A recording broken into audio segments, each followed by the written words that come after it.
തൂക്കുപാലം ടൗണിലെ സംസ്ഥാന പാത നിർമ്മാണത്തിലെ അപാകതകൾ പരിഹരിക്കണമെന്നാവശ്യപ്പെട്ട് പ്രക്ഷോഭത്തിനൊരുങ്ങി കർഷക കോൺഗ്രസ്. കരാറുകാരൻ ജനങ്ങളോട് വെല്ലുവിളി നടത്തുകയാണെന്നും ടൗണിലെ നിർമ്മാണ പ്രവൃത്തികളിൽ മാനദണ്ഡങ്ങൾ അട്ടിമറിച്ചുവെന്നും ആരോപിച്ചാണ് പ്രതിഷേധം.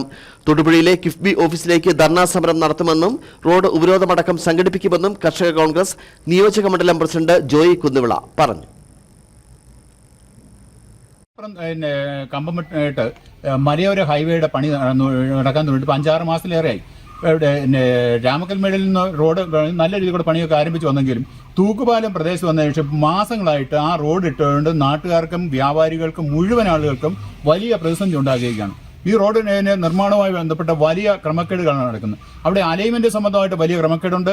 ടൗൺ വികസനത്തിന്റെ കാര്യത്തിൽ വളരെ ക്രമക്കേടുകൾ അവിടെ റോഡിന് ടൗണിൽ റോഡ് വീതി കൂട്ടുന്ന കാര്യത്തിലും ഒക്കെ ആയിട്ട് വലിയ അലംഭാവമാണ് നടന്നുകൊണ്ടിരിക്കുന്നത്. ഇതിന്റെ കോൺട്രാക്ട് ഈ കാര്യത്തിൽ പൊതുജനങ്ങളുടെ വലിയ അലംഭാവമാണ് കാണിക്കുന്നത്. ഈ കിഫ്ബി ഡിപ്പാർട്ട്മെന്റിനെ സംബന്ധിച്ച് പറയുമ്പോൾ കിഫ്ബിയിൽ നിന്ന് ഒരു ജീവനക്കാരും ഇവിടെ വന്നിട്ട് ഈ റോഡിന്റെ വികസന പ്രവർത്തനങ്ങളിൽ മേൽനോട്ടം നടക്കുന്ന സൂപ്പർവിഷനോ ഉൾപ്പെടെയുള്ള യാതൊരു കാര്യങ്ങളിലും ഒരിക്കൽ പോലും നാട്ടുകാർ കാണാൻ കഴിഞ്ഞിട്ടില്ല. ഇപ്പോൾ കർഷക കോൺഗ്രസ് പല പ്രാവശ്യം റിപ്പോർട്ട് ചെയ്യുന്നുണ്ട്. പൊതുജനങ്ങളൊക്കെ ഇതിനകത്ത് പ്രതിഷേധവും നടത്തിക്കൊണ്ടിരിക്കുകയാണ്. കർഷക കോൺഗ്രസ് നേതൃത്വത്തിൽ തൊട്ടടുത്ത ദിവസം തന്നെ തൊടുപുഴയിലുള്ള കിഫ്ബിയുടെ ഓഫീസിലേക്ക് ധർണാ സമരം നടത്തുവാനും റോഡ് അവിടെ ഉപരോധിക്കുന്ന ഉൾപ്പെടെയുള്ള കാര്യങ്ങൾ നടത്താനായിട്ട് തീരുമാനിച്ചിരിക്കുകയാണ്.